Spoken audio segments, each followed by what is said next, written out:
Thank you Pakistan کی بازگشت سنائی دے رہی ہے پوری دنیا کے اندر، جہاں جہاں پر لوگ خبروں سے واقف ہیں یا خبروں سے واقف ہونا چاہتے ہیں۔ کوئی کل رات جو تھی وہ پوری دنیا کی نظریں خبروں کے اوپر ہی تھی کہ رات صبح 5 بجے پاکستان ٹائم کے حساب سے ڈیڈ لائن ختم ہوتی جا رہی تھی، اور ڈونلڈ ٹرمپ دنیا کی ایک بکھری ہوئی سپر پاور نے یہ دعویٰ کیا تھا کہ وہ ایران کی سویلائزیشن کو ایک رات میں ختم کر دے گا، وہ اس کو سٹون ایج میں بھیج دے گا۔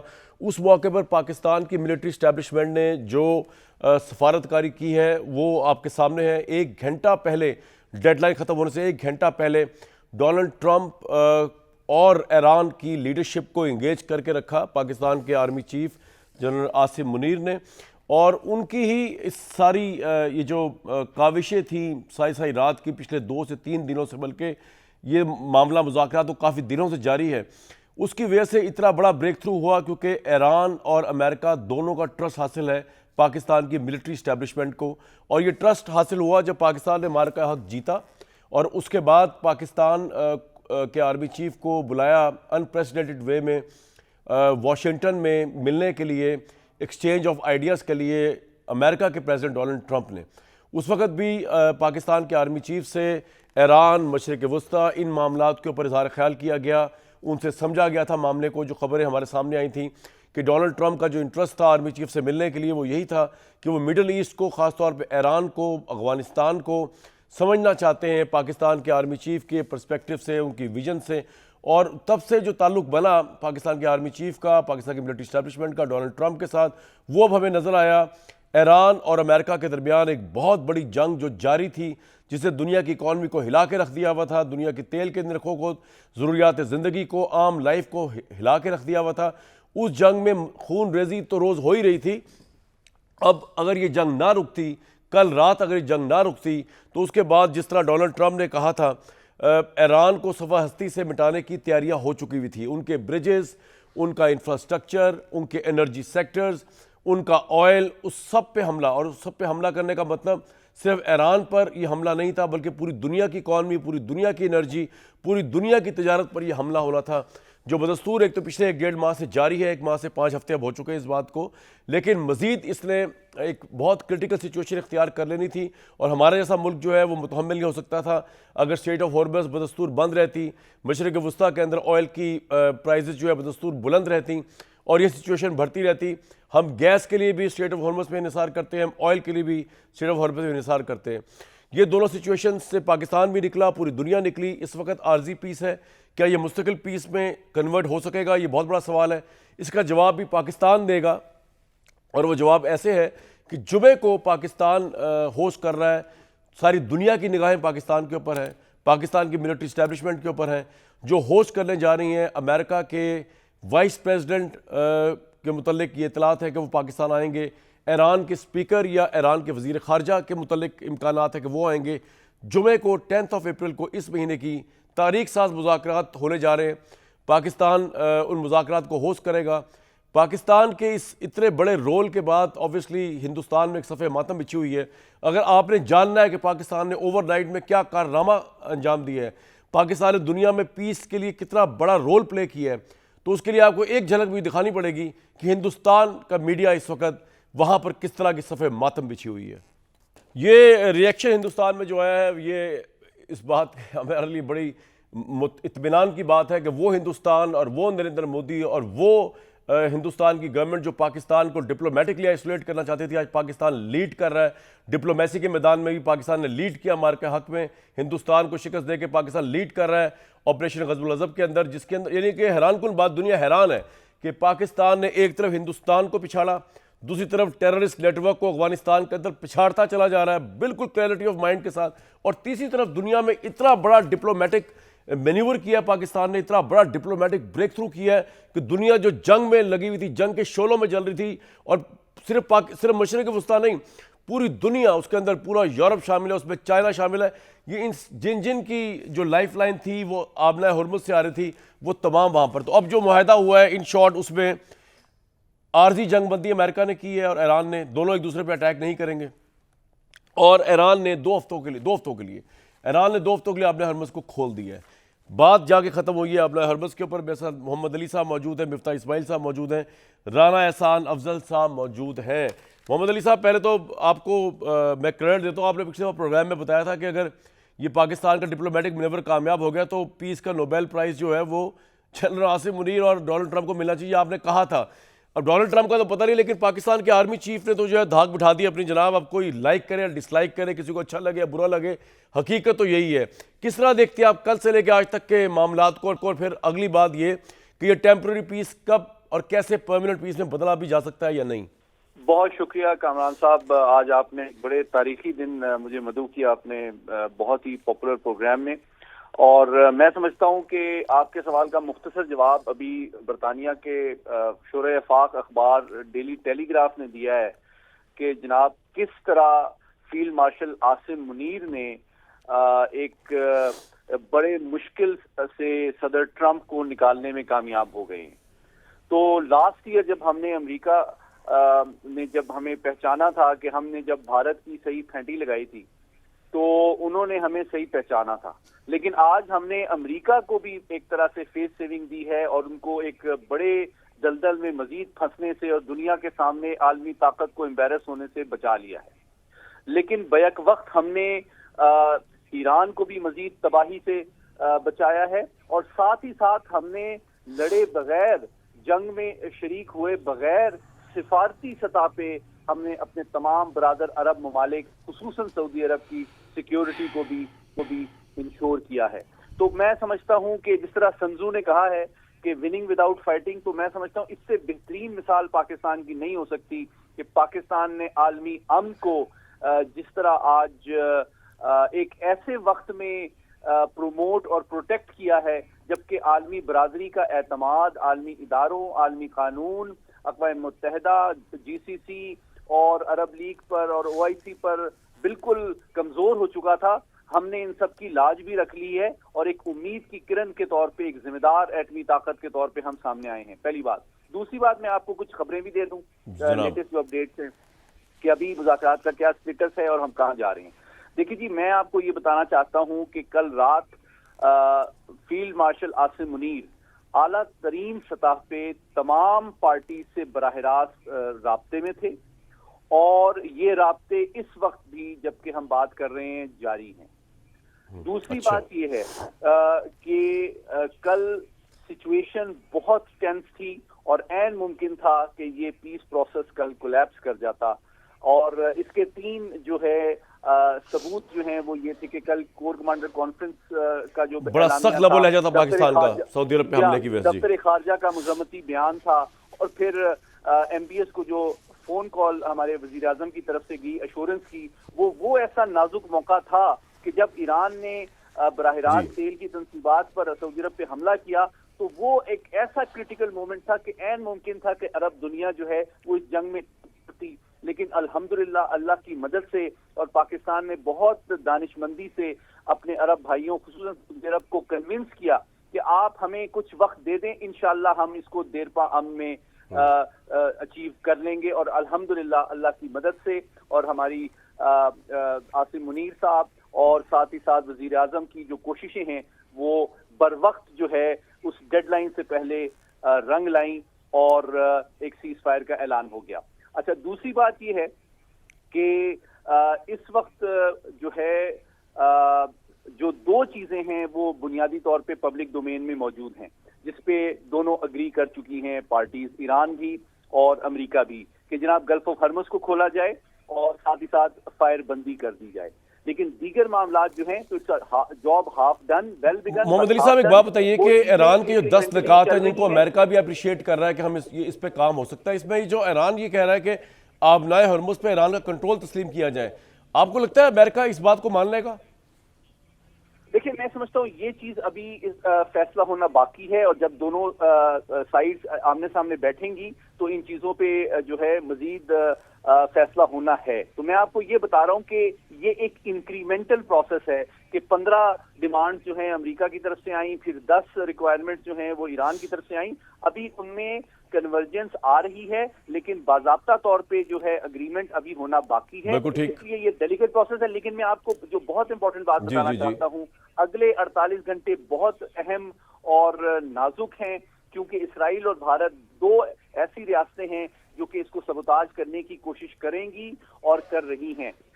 دیکھیں، کیونکہ اس امن کا سب سے بڑا نقصان اسرائیل کو ہوگا، جس کی دو اعتبار سے کوشش تھی کہ پوری مسلم دنیا آپس میں گتھم گتھا ہو جائے، وہ ناکام ہو گئے ہیں۔ تو وہ کوششیں جاری ہیں کہ یہ جنگ دوبارہ پھیل جائے۔ دوسری جانب بھارت جو ہے، جس طرح آپ نے بالکل صحیح کہا، اس کو یہ برداشت اور ہضم نہیں ہو رہا کہ پاکستان کو کیسے کریڈٹ مل رہا ہے دنیا میں امن۔ لیکن بھارت سر اب کیا کر سکتا ہے؟ بھارت کے پلے تو ہے ہی کچھ نہیں، پاکستان نے چھوڑا ہی کچھ نہیں۔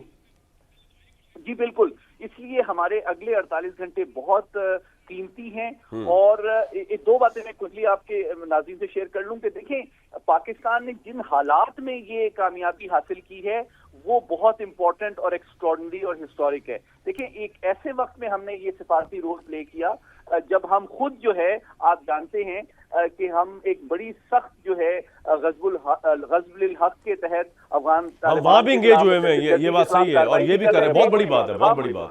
ہم ساتھ میں متحدہ عرب امارات کے واجب الادا پیسے بھی واپس کر رہے تھے، ہم مہنگائی کا بوجھ بھی اٹھا رہے تھے، ہماری توانائی اور انرجی سیکیورٹی اور سپلائی چین کو بھی ہم بیلنس کر رہے تھے، اور ساتھ ہی ساتھ میں ہم بیک وقت ایران اور کو بھی پیسیفائی کر رہے تھے، اور ساتھ ہی ساتھ اپنے عرب بھائیوں خصوصاً سعودی عرب کو بھی یقین دلا رہے تھے کہ جناب آپ کے ساتھ ہیں، کمٹمنٹ کے ساتھ ہم کھڑے ہیں، لیکن ہم نے ڈپلومیسی کو فرسٹ لائن آف ڈیفنس ثابت کرتے ہوئے ان کی سیکیورٹی اور سلامتی پہ کوئی آنچ بھی نہیں آنے دی، اور ان کے اعتماد اور احترام میں آج ایک گولی چلائے بغیر مزید الحمدللہ اضافہ بھی ہوا ہے۔ بالکل ٹھیک۔ محمد علی صاحب میرے ساتھ ہی رہیے گا، میں سوال تو کرنے جا رہا ہوں مفتاح اسماعیل صاحب سے، لیکن ایک لمحے کے لیے رانا احسان افضل صاحب، یقین کریں آپ کا ماتھا دیکھتا ہوں نا، آپ کی گورنمنٹ کا رشک کرتا ہوں، رشک، کیا قسمت پائی ہے آپ لوگوں نے۔ مطلب آبویسلی میں آپ کی پرفارمنس کی بات نہیں کر رہا، کیا عالی شان فوج آپ نے پائی ہے، کیا عالی شان فوجی قیادت پائی ہے کہ جس کے بل بوتے کے اوپر آپ کی بھی بڑی ججری ہو رہی ہے۔ خوش قسمت لوگ ہیں یار آپ، میں نے حساب لگایا آپ لوگوں کا۔ تو پہلے تو یہ میری طرف سے تعریف و توضیح لے لیجئے جو صرف آپ کے لیے بنتی ہے، بھائی رانا صاحب کو دکھائیں، رانا صاحب کو روشن چہرہ دکھائیں، اور اس کا ہی ریورس مفتاح اسماعیل صاحب کے چہرے پہ اس وقت جو مسکراہٹ ہے اس پہ بیچارگی اتنی زیادہ ہے، بڑی آزمائش میں ہے مفتاح صاحب کے جس ہائیبرڈ سسٹم کے خلاف تحفظ آئین والے کھڑے ہوئے ہوئے ہیں، وہ ہائیبرڈ سسٹم مفتاح صاحب بڑا دھڑا دھڑ کامیابیاں وصول کر رہا ہے پاکستان میں، پاکستان سے باہر، میڈل ایسٹ میں۔ میں تو سیدھی بات کرتا ہوں، اسٹریٹ، میں گھما پھرا کے مفتاح بھائی کو پتہ بات کرنے کا عادی نہیں، ادھر سے چیزیں منچ کر کے منچنگ کرنے کا مجھے شوق نہیں ہے۔ ہم تو سیدھا جو ہے نا سبزی ہو یا گوشتوں سے کھاتے ہیں، منچ نہیں کرتے، پورا ہضم کرتے ہیں اور دوسرے کو بھی کرواتے ہیں۔ برا ٹائم چل رہا ہے تحریک انصاف کے لیے بھی پولیٹیکلی، اور تحریک تحفظ آئین والوں کے لیے بھی۔ آئین کا مجھے نہیں پتا کیا، آئین بالکل انٹیکٹ چل ہی رہا ہے، تبھی پاکستان کی جے کاری ہے، اس پہ آپ کا کمنٹ چاہیے مجھے۔ اور بنیادی سوال یہ ہے مفتاح بھائی آپ سے میرا کہ اب دنیا میں اکانومی کے معاملات کچھ ٹھیک ہوں گے پاکستان میں، جب کہ چل رہا ہے پتہ کہ اب آئل جو ہے 95 پہ چلا گیا پر ڈالر، تو کچھ پاکستان میں بھی بہتری آئے گی اکنامکلی؟ یہ جو وار جس طرح نیچے آ رہی ہے اس کی شدت شعلوں کے۔ شکریہ بھائی، پہلے تو معذرت کے ساتھ آپ کی تصحیح کر دوں کہ نہ میں ٹی ٹی اے پی میں ہوں، تحریک تحفظ آئین پاکستان میں ہوں، نہ پی ٹی آئی میں ہوں۔ ٹھیک ہے، ٹھیک ہے، اچھی بات ہے۔ اور میں تو صبح سب سے پہلا جو ٹویٹ کیا ہے اس میں نے فیلڈ مارشل صاحب کو مبارکباد دی ہے، اور ساتھ ساتھ میں نے شہباز شریف صاحب کو اور ڈار صاحب کو بھی دے ڈالی، حالانکہ آپ نے تو ان کا نام نہیں لے رہے، لیکن میں نے کہا کہ چلو یار مطلب اتنا لحاظ تو کرنا چاہیے۔ بڑا افسوس ہوا اور نیو یارک ٹائم میں بھی آیا تھا، بڑا افسوس ہو رہا ہے، اور آج امید نہیں تھی مجھے ویسے علی سے ایسی بات کرنے کی، لیکن علی نے قائم کیا اپنا روایت جو ہے۔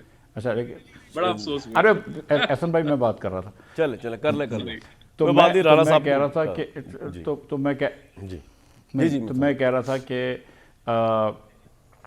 میں کہہ رہا تھا کہ یہ تو میں تو صبح ہی ٹویٹ کیا اور سب کو مبارکباد دی، اور نیو یارک ٹائم میں جیسے آیا تھا کہ رات بھر جو تھے وہ فیلڈ مارشل صاحب تھے، وہ ٹرمپ نے 2 لوگوں کو ہی فون کیا تھا، فیلڈ مارشل کو فون کیا تھا اور میں خاص سے بنجامن نیتنیاہو کو فون کیا تھا، اور پھر دیگر لوگوں سے بھی خیر فیلڈ مارشل بات کرتے رہے۔ تو اینی وے تو یہ تو پاکستان کے لیے بہت اچھا ہوا۔ جہاں تک ہندوستان کا تعلق ہے، اب وہاں پہ صفحہ معصم بچھی ہوئی ہے، مجھے پتہ ہے، لیکن اب کیا ہے، وہ تو وَتَعِزُّ مَن تَشَاءُ وَتُذِلُّ مَن تَشَاءُ، اب کیا کریں ہم۔ مودی نے جب سے یہ پاکستان کے خلاف ایک ناحق جنگ کری تھی، جب سے یہ ذلت کا سامنا کر رہے ہیں، اب وہ ہم بول دیں یا کچھ بھی بول دیں، آج تو دیکھیں اگر ان کا جو فارن آفس کا جو بیانیہ نکلا ہے، اعلامیہ نکلا ہے، مطلب اس میں کسی کا نام بھی نہیں لے سکے، نہ امریکہ کا نام لے سکے، نہ ایران کا نام لے سکے، کیونکہ ہمارا نام نہیں لینا تھا. اور تمام یورپین کنٹریز بشمول کینیڈا نے بھی اس کے ساتھ مل کے ایک اسٹیٹمنٹ نکالا جس میں پہلی لائن میں انہوں نے پاکستان کا شکریہ ادا کیا. تو اللہ تعالیٰ نے پاکستان کے اوپر یہ مہربانی فرمائی ہے، اور اس کے اندر تو کوئی مطلب ہم سب پاکستانی ہیں. اگر مفتہ بھائی اب عام آدمی پہ کوئی مہربانی ہوگی جب عالمی مارکیٹ میں تیل کی قیمت 19% کمی ہو گئی ہے تو ہمیں بھی کچھ ہوگا اس پہ فائدہ عام آدمی کو؟ سر دیکھیں اس حکومت نے 7 مارچ کو پیٹرول کی قیمت بڑھائی تھی اور کمپنیوں کو فائدہ دیا تھا. اس کا کوئی ضرورت نہیں تھی بڑھانے کی، یا صرف وہ ٹیکس بڑھا سکتے تھے، بڑھانے کی ضرورت نہیں تھی پرائس. اس کو میں کہہ چکا ہوں، 6 مرتبہ سمجھا چکا ہوں. ہر نان بائسڈ آدمی کو پتہ ہے کہ حکومت نے غلطی کری تھی، آئل مارکیٹنگ کمپنی کی فیور کی تھی. اب میں نے ٹویٹس کرے، سب کو یہ بات پتہ چل گئی ہے کہ ہم غلط پرائسنگ کر رہے ہیں. سارا پاکستان میں جو ڈیزل بکتا ہے 70% یہیں پہ ریفائن ہوتا ہے، 30% باہر سے ریفائن ہو کے آتا ہے. ہم وہ 30% کا جو مہنگا ڈیزل ہے 500 روپے کا، اس حساب سے ڈیزل بیچ رہے ہیں، جبکہ پاکستان میں لاگت صرف 350 روپے کی آتی ہے منافع سمیت. تو اب یہ اللہ کرے گا، میں سنا ہے کہ یہ شاید فارمولہ چینج کر رہے ہیں اور جس طرح میں کہہ رہا ہوں اس طرح کریں گے تو اس سے شاید ڈیزل میں پرائسز میں کمی آئے گی، اور ویسے بھی مارکیٹ میں پرائسز میں کمی آئی ہے. اور پھر یہ جو تیسری بات جو ہے نا کہ شہباز شریف صاحب نے یہ فرمایا تھا کہ ہم غیر ضروری دورے نہیں کریں گے. تو اب تک ظاہر ہے کہ لوگ غیر ضروری دورے کر رہے تھے، تو اب میں کوشش کروں گا کہ اللہ کرے کہ اب یہ مزید غیر ضروری دورے نہ کریں جنگ ختم ہونے کے بعد. انہوں نے کہا تھا ہم 50% گاڑیاں جو ہیں وہ روک دیں گے پول میں. اب کامران بھائی نہ میرے پاس، نہ آپ کے پاس، نہ رانا احسان کے پاس 50% گاڑیاں ایکسٹرا ہیں کہ ہم اپنی روک سکیں، لیکن حکومت کے پاس تو ایکسٹرا اتنی گاڑیاں تھیں 50% کہ وہ روک سکتے ہیں. تو میں سمجھتا ہوں کہ ان گاڑیوں کو آپ بیچ دیں اور ان کو سچ مچ کریں آسٹیرٹی. اور یہ جو ابھی تک آسٹیرٹی کی ہے پرائم منسٹر صاحب نے، اس کے اشتہارات بھی کریں ماشاءاللہ سے آسٹیرٹی کے. تو ہمیں ابھی تک بتا دیں نا، رانا صاحب بتا دیں گے یا کوئی اور بتا دے گا کہ یار آسٹیرٹی میں اب تک کتنے پیسے بچائے ہیں. کوئی 10 ارب روپے بچائے، 50 ارب بچائے، 200 ارب روپے بچائے. ہم کو یہ بتائیں کہ اب تک پرائم منسٹر صاحب نے جو اتنی آسٹیرٹی کری ہے وہ کتنے پیسے بچائیں. سو اللہ کرے گا تو یہ کہ مطلب پاکستان میں کچھ بہتری آئے گی. دیکھیں قیمت کم ہوئی ہے تو یقیناً بہتری آئے گی. لیکن اگر آپ یہ سوچ رہے ہیں کہ شہباز شریف صاحب کوئی ریفارمز کریں گے، کوئی سبسٹینشل پرائیویٹائزیشن کریں گے، یا کوئی بنیادی اصلاحات کریں گے، تو وہ نہیں کر پائے. 4 سال میں وہ NFC ایوارڈ کو چینج نہیں کر پائے جو کہ سب سے زیادہ بنیادی ضرورت ہے. نہ وہ لوکل گورنمنٹس کر پائے. لیکن مفتہ بھائی بات یہ ہو رہی ہے کہ ورلڈ اکانومی امپروو کرے گی. اب اسٹاک ایکسچینج امپروو کر رہی ہے، آئل کا ریٹ نیچے آ رہا ہے. اسٹریٹ آف ہارمز کھلنے سے پاکستان اور دنیا کو فائدہ نہیں ہوگا؟ یہ ذرا ایک بڑا لیول پہ سوال تھا. بالکل ہوگا. دیکھیں ان کو تو روئیں گے بیٹھ کے حکومت کو، ہم آپ اور میں پورا سال. ابھی ذرا اسٹیٹ آف ہارمز پہ آ جائیں. نہیں وہ تو ان کو اب 2-4 مہینے ان کے آخری رہ گئے ہیں، روتے رہیں گے. اچھا تو یہ تو خوشخبری سنائی آپ نے. گزارش یہ ہے کہ نہیں میں تو سر بری خبر ہے، مطلب آپ کیا بات کر رہے ہیں. کتنے ایسے لوگوں کی نوکری جائے گی جن کو آئندہ کوئی نوکری نہیں دے گا. گزارش یہ ہے کہ دیکھیں اتنی ریفائنریز کو ڈیمیج ہوا ہے. LNG پاکستان آنا بند ہو گئی ہے، دیگر جگہوں پہ LNG شارٹ ہو جائے گی. تیل کی ریفائنریز باڑی گئی ہیں. 1 مہینے سے آپ کی 100 ویسل کی جگہ 20 ویسل نکل رہی تھی، تو مطلب 2400 ویسل آئل کی کم نکلی ہیں. تو یہ پرائس چیزیں نارملائز ہوتے ہوتے بھی 4-6 مہینے لگ جائیں گے. اگر ہم یہ سمجھ رہے ہیں کہ جمعے کے دن یہ اسلام آباد JD وینس اور اگر یہ آتے ہیں اور یہ اللہ کرے ہفتے اتوار کو کچھ ایگریمنٹ ہوتا ہے، یا چلو 1 ہفتے بعد ایگریمنٹ ہوتا ہے، یا کہیں جب بھی ہوتا ہے، تو اس کے بعد دوسرے دن چیزیں نارملائز ہو جائیں گی. تو نہیں، اتنی بگاڑ ہوئی ہے کہ اس کو 4-6 مہینے سال لگے گا. لیکن اچھی بات یہ ہے کہ اب پاکستان جو ہے وہ انشاءاللہ تعالیٰ یہ جو ریکنسٹرکشن ہوگا اس کے اندر بھی پاکستان کو حصہ ملنا چاہیے، اور ملے گا. ہم کو سعودی عرب کے اندر، UAE کے اندر، UAE میں تھوڑا سا مشکل پرچہ ہے آپ جانتے ہیں، لیکن میں ایک تعریف حکومت کی کر دیتا ہوں، رانا احسان صاحب کی اور فیلڈ مارشل صاحب کی اور درمیان میں جتنے بھی لوگ ہیں ان کی، کہ یہ جو $3.5 ارب UAE کو واپس کرنے کا فیصلہ کیا، یہ بہترین فیصلہ کیا ہے. میں سمجھتا ہوں کہ یہ ایک دم ہم کو اپنی عزت سے زیادہ ہم کو پیسے ضروری نہیں ہونے چاہیے. نہیں، اس میں بےزتی کہاں ہو رہی تھی ہماری؟ جو ہم نے رانا صاحب ہماری کوئی بےزتی ہو رہی تھی اس کے اندر؟ ایک بات UAE نے تو ہمیں بڑے مشکل وقت میں ہمارا ساتھ دیا ہوا تھا، اور دوسرا یہ کہ آپ سے اب سوال میں کیا پوچھوں، پتہ نہیں آپ کو کتنا کہ اس تمام معاملات کا پتہ ہوگا، لیکن چلے اتنا تو بتائیں کہ جمعے کو کون کون آ رہا ہے اگر آپ کو پتہ ہے. بسم اللہ الرحمن الرحیم. دیکھیں کامران صاحب، آج پورے پاکستان کا، چاہے وہ پاکستانی پاکستان میں ہو یا بیرون ملک ہو، ان کا سر فخر سے جو ہے وہ بلند ہوا. اور مجھے اتنے میسیجز آئے ہیں، لوگ قطر سے میسج کیے، UAE سے کیے، امریکہ UK سے لوگوں نے مبارکباد کے میسج کیے، اور یہ کہا کہ ہمیں جس ملک میں وہ لوگ ہیں وہ مبارکباد دے رہے ہیں کہ پاکستان نے بڑا فعال کردار ادا کیا ہے. تو یہ یقینی طور پہ it is some thing exceptional diplomatically. جو حکومت نے اس میں پرائم منسٹر شہباز شریف, فیلڈ مارشل صاحب, اسحاق ڈار صاحب, سب کا جتنے لوگوں کا بھی کردار ہے اس کو دنیا نے ریکگنائز کیا ہے. رانا صاحب میرا سوال تھا جمعے کو کون کون آ رہا ہے سر, اگر آپ کو پتا ہے تو؟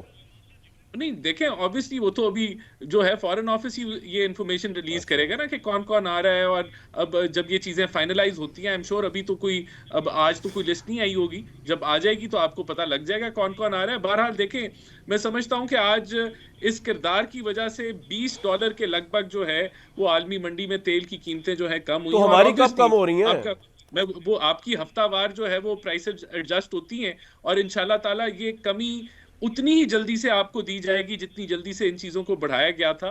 ہم نے تو پھر بھی یہاں کہا کہ ہمیں 55 روپے نہیں بڑھانے چاہیے تھے, ہم نے 140 ارب کی سبسڈی دی, اور اس مشکل وقت میں ہم نے چیزوں کو مینج کیا, اور نہ صرف پاکستان میں کیا, ڈپلومیٹک. رانا صاحب میں یہ پوچھ رہا ہوں کہ پیٹرول کے نرخ کم ہوئے تو آپ کب کم کر رہے ہیں پیٹرول, یہ بتائیں, آپ ساری باتیں چھوڑیں.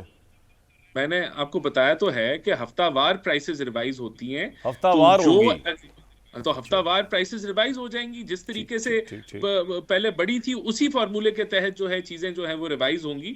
تو میں پھر یہاں سمجھتا ہوں کہ یہ آج ایک تاریخی دن ہے, اور پورے پاکستان جو ہے وہ اٹ از وہ جو کہتے تھے نا کہ گرین پاسپورٹ کی عزت بڑھے گی, تو یہ آج واقعی گرین پاسپورٹ کی عزت جو ہے وہ بڑی ہے, اور اس کا کریڈٹ آبویسلی جو ہے وہ جو دنیا ہے وہ پاکستان کو دے رہی ہے. بالکل جی, دنیا پاکستان کو دے رہی ہے آبویسلی, اور پاکستان کی ملٹری قیادت نے کمال اس میں سارا کام کیا. جو لوگ کہتے تھے کہ پاکستان کی اسٹیبلشمنٹ جو ہر ایشو میں انوالو ہوتی ہے ان کو پتہ ہونا چاہیے کہ پاکستان کی اسٹیبلشمنٹ جو ہے اتنے چیلنجنگ حالات میں بھی اتنا بخوبی لیڈ کرتی ہے. کہاں وہ یار ایک کامران بھائی, جی مفتاح بھائی, کامران بھائی آپ میں معذرت اتنا احسن کو ناراض نہ کریں, آپ اتنا احسن کو ناراض نہ کریں. آپ بار بار ساری کی ساری کریڈٹ ملٹری کریڈٹ کو دے دیتے ہیں.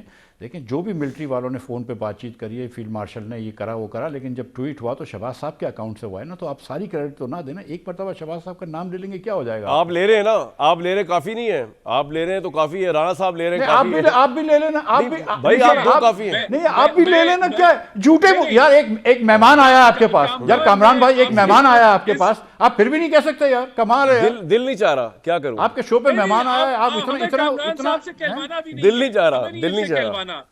اب دل پہ زور تو نہیں چل سکتا مفتاح بھائی. کہے بھی نا جی رانا صاحب کیا کہہ رہے ہیں؟ کہنے کی ضرورت, میں کہہ رہا ہوں کہ کامران صاحب کو کہنے کی ضرورت بھی نہیں ہے, نہ ہمیں ان کا کہا چاہیے ہے, نہ ان کی ہمیں انڈورسمنٹ چاہیے. بھائی آپ کو تو دنیا انڈورسمنٹ دے رہی ہے میری بات سنیں رانا صاحب, دنیا انڈورسمنٹ دے رہی ہے شہباز شریف کو. رانا صاحب انڈیا کو چپ لگی ہوئی ہے, ہر ایک رانا صاحب میری بات تو سن لیں, دنیا انڈورس کر رہی ہے. رانا صاحب ہمیں آپ کی انڈورسمنٹ نہیں چاہیے. سن تو لے, آپ کو تو عوام کی انڈورسمنٹ بھی نہیں چاہیے, آپ کو تو عوام کا ووٹ بھی نہیں چاہیے, آپ کو تو کسی کی انڈورسمنٹ, آپ کو کیا ضرورت ہے؟ دنیا انڈورس کر رہی ہے. اور سر دنیا کو چھوڑے, دنیا جس کو کر رہی ہے اس کو کر رہی ہے, میں آپ کی انڈورسمنٹ کی بات کر رہا ہوں. آپ کو اور کسی کو تکلیف نہیں ہے, ہمیں نہیں چاہیے آپ کی انڈورسمنٹ. او بھائی میری بات تو سن لیں, آپ کو کسی کی انڈورسمنٹ چاہیے نہیں ہے, نہ آپ کو ووٹ کی انڈورسمنٹ چاہیے, نہ آپ کو الیکشن کی انڈورسمنٹ چاہیے, آپ کو تو کسی کی چاہیے نہیں ہے. کیوں جی مفتاح صاحب, ان کو چاہیے کوئی انڈورسمنٹ؟ ان کو چاہیے نہیں ہے, یہ بلند ہے اس سے. رانا صاحب ایک منٹ, احسان میری, کامران بھائی, جی کامران بھائی یہ آپ کامران بھائی آپ پھر غلط فرما رہے ہیں. میں معذرت کے ساتھ, آپ پھر غلط فرما رہے ہیں. دیکھیں ہم سب مسلمان ہیں, اللہ کی انڈورسمنٹ تو ان کو چاہیے, لیکن ان کو بھی ایک آدمی کی انڈورسمنٹ چاہیے. ٹھیک ہے, ان کو عوام کے ووٹ نہیں چاہیے, نہ ان کو ملتے ہیں, لیکن ایک آدمی کی انڈورسمنٹ تو ان کو بھی چاہیے. نہیں دیکھیں آج الحمدللہ میں تو دیکھیں everyone has played a role. میں تو جناب اگر کسی کو اپریشیٹ کرنے کی بات ہے نا آرمی چیف کے بعد, تو میرا خیال سے اسحاق ڈار صاحب کا رول بنتا ہے, ماننے والی بات ہے. انہوں نے بڑا پیچھے آن بیک اینڈ سائڈ جا کے سعودی عرب کے ساتھ, ٹرکی کے ساتھ, ہم تو بھائی حق کی بات کرتے ہیں, جس کا جو ہم اس لیے نہیں کر رہے کہ وہ پاکستان کا موجودہ آرمی چیف ہے تو ہم اس کی تعریف کر رہے ہیں. اب مجھ میں اور رانا صاحب کی میں کچھ تو فرق ہوگا نا, حکومت ہے وہ, حکومت کا تو کام ہے یہی کرنا, ہمارا کام یہ نہیں ہے. ہم تو اس لیے آرمی چیف کی بات کر رہے ہیں, اب اسحاق ڈار کی بات بھی کر رہے ہیں کہ اسحاق ڈار نے بیہائنڈ دا ڈورز بہت اچھا کام کیا. آرمی چیف نے تو خیر کمال ہی کر دیا نا, کمال ہی کر دیا, ساری دنیا اس کی بہت طرف ہے. محمد علی اس بات پہ تو کوئی دو رائے نہیں ہے کہ اتنے مشکل حالات کے اندر جب پاکستان ایک طرف انڈیا کی بارڈر کو انگیج کر رہا ہے, اور obviously پاکستان کی فوج کر رہی ہے, افغانستان کو انگیج کر رہی ہے, اتنا بڑا ڈپلومیٹک میریکل جو پاکستان کی فوج کی قیادت نے کیا ہے, دنیا حیران ہے اس کے اوپر. تو اب فرائیڈے والے دن ہم کیا ایکسپیکٹ کریں محمد علی صاحب, کیا بریک تھرو میں مل سکتا ہے یا کیا چیلنجز ہیں؟ دیکھیں جی, اس وقت میں آپ کو یہ خبر دے سکتا ہوں کہ پاکستان کو اس وقت بیک وقت جو ہے ایرانی قیادت اور امریکی قیادت کا اعتماد حاصل ہے, اور اس کا ثبوت ہی آپ نے دیکھا کہ پچھلے 24 گھنٹے میں ایک تواتر کے ساتھ وکٹری ڈکلیئر ایران کی قیادت بھی کر رہی ہے اور امریکہ کی قیادت بھی کر رہی ہے. اچھا, اس کا مطلب یہ ہے کہ ان دونوں میں سے کوئی مزید کشیدگی اور جنگ نہیں چاہتا, اور ساتھ ہی ساتھ وہ پاکستان کو بہت اپریشیٹ کر رہی ہے. اور انشاءاللہ ہم جس طرح آج وزیر اعظم نے بھی اس بات کو کہا ہے کابینہ کے سامنے کہ ہم اب ان تمام انڈرسٹینڈنگ اور سیز فائر کو فارملائز کرنے اور پرماننٹ بنانے کے لیے انشاءاللہ ہم پر امید ہیں کہ پرسوں خیر و خوبی کے ساتھ یہ چیزیں اپنے منطقی انجام. اس پہ کچھ چیزیں ہیں توجہ طلب محمد علی صاحب جو میں آپ سے آ کے بات کروں گا ایک بریک کے بعد, لیکن یہ جو رانا احسان افضل صاحب فرما رہے ہیں نا, ان کو شاید پتہ نہیں ہے, یہ ذرا ابھی دور ہے اپنے پرائم منسٹر سے. ہم تو جناب پرائم منسٹر کے اشاروں پر چل رہے ہیں. مفتاح بھائی دیکھیں ذرا آج پرائم منسٹر صاحب نے کیبنٹ کے اندر کیا کروایا ہے, دکھائیں جناب پرائم منسٹر صاحب. پورے 1 مہینے سے زیادہ محیط اس عرصے میں ڈپٹی پرائم منسٹر اپنی پوری ان کی جو فورن آفس کی جو ان کی ٹیم ہے ان کے ساتھ دن رات کام کرتے رہے, انتھک محنت کی ہے انہوں نے. اور اس کے ساتھ فیلڈ مارشل سید عاصم منیر کئی راتیں جاگتے رہے, اور کس طریقے سے انہوں نے امریکی لیڈرشپ کے ساتھ, ایرانی لیڈرشپ کے ساتھ جو ان کے رابطے رہے, جس طرح بات ہوئی, میں سمجھتا ہوں کہ آپ کو میرے ساتھ مل کر ان کے لیے اور فیلڈ مارشل کے لیے بھرپور آپ میں ایرانی لیڈرشپ اور امریکی لیڈرشپ کا شکریہ ادا کرنا چاہتا ہوں آن ریکارڈ کہ جنہوں نے میری ریکویسٹ کو, میری درخواست کو پذیرائی بخشی اور امن کی خاطر پاکستان کی ایک سنجیدگی کو, پاکستان کے خلوص کو انہوں نے پذیرائی دی. یہ کوئی معمولی بات نہیں تھی. جس کا جو رول ہے وہ کر رہا ہے, جس کا لیڈنگ رول ہے وہ بھی کر رہا ہے. ہم تو ڈار صاحب کے موترف, انہوں نے بڑا اچھا کام کیا ہے بیہائنڈ دا ڈور. ایک بریک کے بعد جناب چیلنجز بہت ہیں. یہ ٹیمپرری پیس ہے, اب نئے ہرمز کا سارا معاملہ چل رہا ہے, اکانومی ساری اس پہ ڈیپینڈ کر رہی ہے. یہ پرماننٹ پیس پہ کیسے شفٹ ہوگا, اس پہ بات کریں گے ذرا بریک کے بعد. جناب جمعے کو پاکستان بہت بڑی پیس ٹاک ہولڈ کرنے جا رہا ہے, اور اس میں امید یہ ہے کہ امریکہ کے وائس پریزیڈنٹ اور ایران کے کم از کم وزیر خارجہ آئیں گے. تو محمد علی صاحب مجھے تھوڑا یہ بتائیے گا کہ یہ اس لیول پہ لوگ آئیں گے تو معاملہ حل ہوگا نا, اس سے کم تو نہیں آ سکتے آپ کے خیال میں, کیونکہ یہاں پہ آپ نے ہرمز ڈسکس کرنا ہے, یہاں پر اور بڑا کچھ ڈسکس کرنا ہے. جی محمد علی صاحب. بالکل جی. دیکھیں, ظاہری بات ہے کہ جو لوگ اپنی ریاست کی قیادت کر رہے ہیں یا اپنے قیادت کا اعتماد انجوائے کرتے ہیں اور جن کے پاس یہ مینڈیٹ اتنے اہم اور نازک فیصلے کرنے کا ہے, وہی آئیں گے. اور آپ نے دیکھا کہ وائس پریزیڈنٹ جو امریکہ کے جے ڈی وانس ہیں وہ آلریڈی کہہ چکے ہیں کہ امریکہ اسلام آباد جو ہے وہ ایک گڈ فیتھ مذاکرات میں شامل ہونا چاہتا ہے, اور ایران کے صدر نے بھی اس کا خیر مقدم کیا ہے, محمد بن سلمان نے بھی اس کا خیر مقدم کیا ہے. تو میں سمجھتا ہوں کہ یہ ڈیفینیٹلی ایک فیصلہ ساز لیول پہ ایک یہ مذاکرات ہوں گے. یہ کوئی ورکنگ لیول ٹاکس نہیں ہے اور ایکسپلوریٹری نہیں ہے, یہ ڈیفینیٹلی فیصلہ کن ٹاکس ہیں, اور وہ لوگ ان کا لیول وہی ہوگا جو کہ فیصلہ کرنے اور کا کمپلیٹ اعتماد اپنی قیادت کا انجوائے کرتے ہیں, اور ان کو یہ اختیار دیا گیا ہے کہ وہ ان چیزوں کو فارملائز اور پرماننٹ شکل دے سکیں.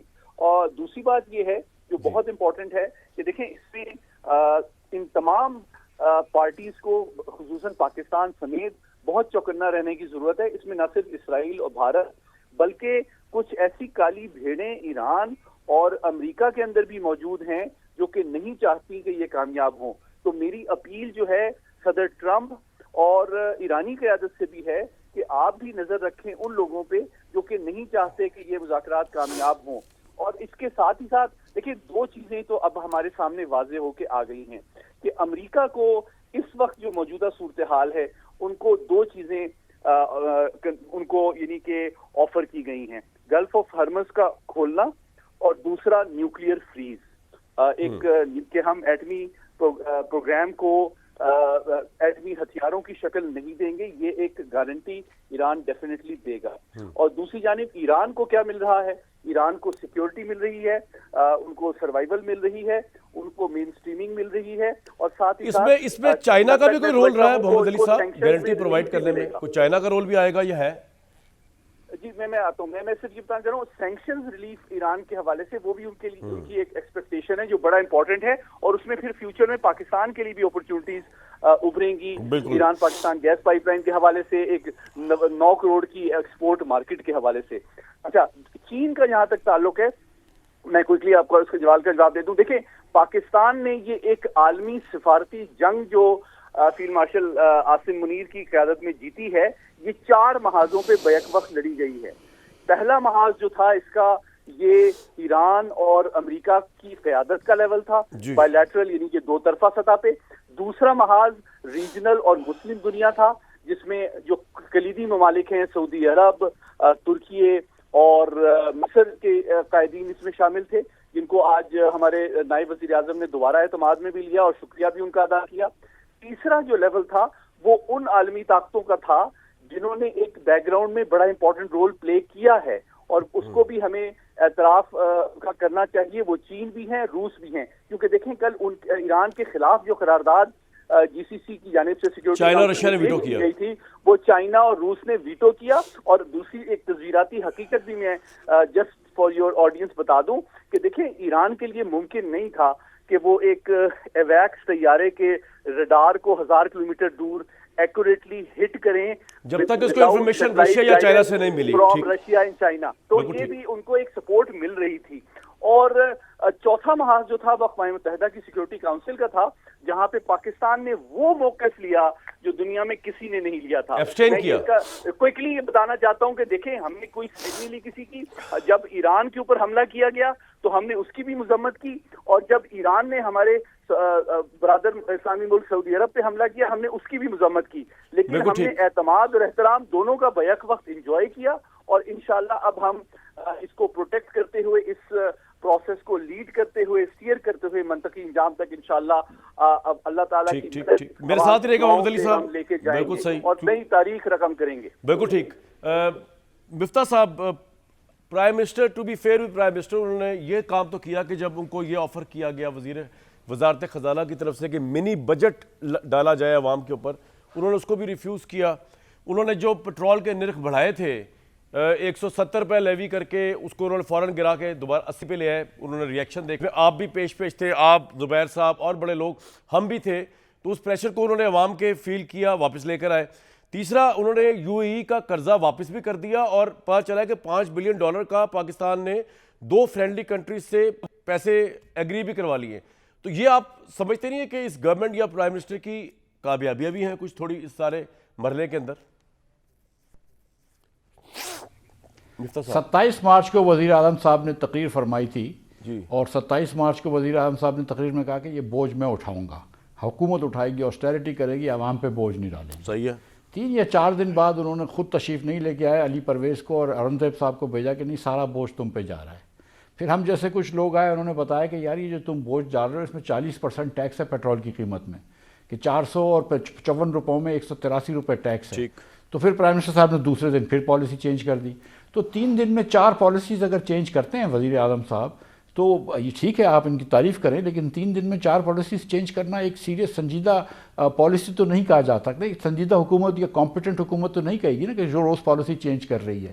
ایک پالیسی آپ کی پلیٹس کے ڈیزل کی تھی جو کہ ٹھیک پالیسی تھی، لیکن جب اتنا فرق ہو گیا پلیٹس کے ڈیزل میں اور کروڈ آئل کی پرائس میں تو آپ کو فارمولہ چینج کر دینا چاہیے تھا. آپ وہ نہیں کر رہے. آپ ریفائنریز کو اتنا ایکسٹرا پروفٹ دے رہے ہیں کہ ریفائنریز اب بورڈ میٹنگز نہیں کر رہی کیونکہ بتانا نہیں چاہ رہے کہ کتنا پروفٹ ہو گیا ہے، مگر پھر بھی آپ اس کا دفاع کر رہے ہیں.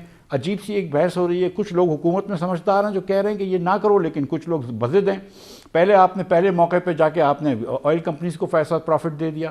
تو وزیر اعظم صاحب جو تھے نا، یہ آسٹیرٹی بھی ان کی دکھاوے کی ہے نا. سچی بات تو یہ ہے، مطلب انہوں نے اب تک کیا اصلاحات کی ہیں مجھے بتائیے.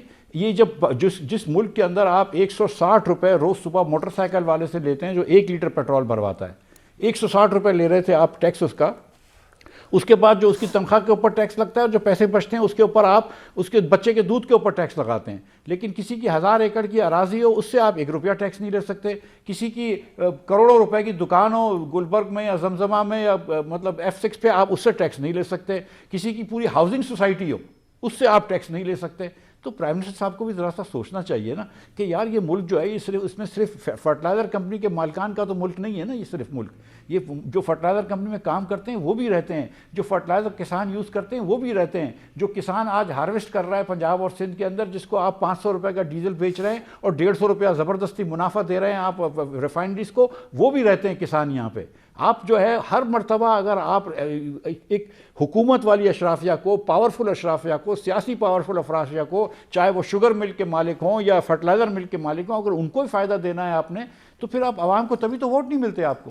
رائٹ. ویسے تو رانا صاحب آپ کو کوئی فرق نہیں پڑتا, مفتاح اسماعیل صاحب جتنا بھی چیختے چنگاڑتے رہے, آپ کو کیا فرق پڑنا ہے آپ کو, آپ کی گورنمنٹ کو. لیکن آپ چاہیں تو جواب دے سکتے ہیں کہ میں نے تو بڑی کوشش کی آپ کی طرف سے سوال کرنے کی کہ جناب دیکھیں پرائم منسٹر نے میری بجٹ بھی ریجیکٹ کر دیا, انہوں نے آسٹیرٹی انہوں نے پیٹرول بڑھا کے غلطی کا احساس ہوا واپس بھی لیا ہے, لیکن مفتاح صاحب نہیں مان رہے. وہ کہہ رہے ہیں کہ آپ کی حکومت کمپیٹنٹ بھی نہیں ہے اور غلطی کا احساس بھی ہم ہی دلاتے ہیں نا بھائی. ہاں یہ بات صحیح ہے, دکھاوے کی آسٹیرٹی ہے. تو سر یہ سیریس معاملات ہیں. چلے فارن افیئرس تو سنبھالی ہوئی ہے, جنہوں نے سنبھالی ہوئی اچھی بات ہے, اس پہ ہم ایک بڑے مارکا سرزد دے رہے ہیں, کر رہے ہیں, دنیا میں دھاک بٹھا رہے ہیں الحمدللہ. اس کو ذرا آپ دیکھ لیں, تیل وغیرہ کی جو فلکچویشن ہو رہی ہے اس میں لوگوں کو ریلیف دے ٹائم سے. جی رانا صاحب. اچھی بات کی کہ فرٹیلائزر جو ہے ہمارے ملک میں شارٹ ہوا نہ, اس کی قیمتیں بڑھی اور دنیا کی منڈی کے اندر فرٹیلائزرز کی تقریباً 70-80% جو ہے وہ قیمتیں بنی, یہاں سٹیبل رہیں. تو یہ بھی بڑا ایک کریڈٹ ہے کہ ہم نے ان چیزوں کو مینج کیا. آپ نے دیکھا کہ انڈیا کے اندر لائنیں لگ گئیں, بہت ساری جگہوں پہ پیٹرول کی شارٹیج ہوئی, پاکستان میں کوئی پیٹرول کی شارٹیج نہیں ہوئی.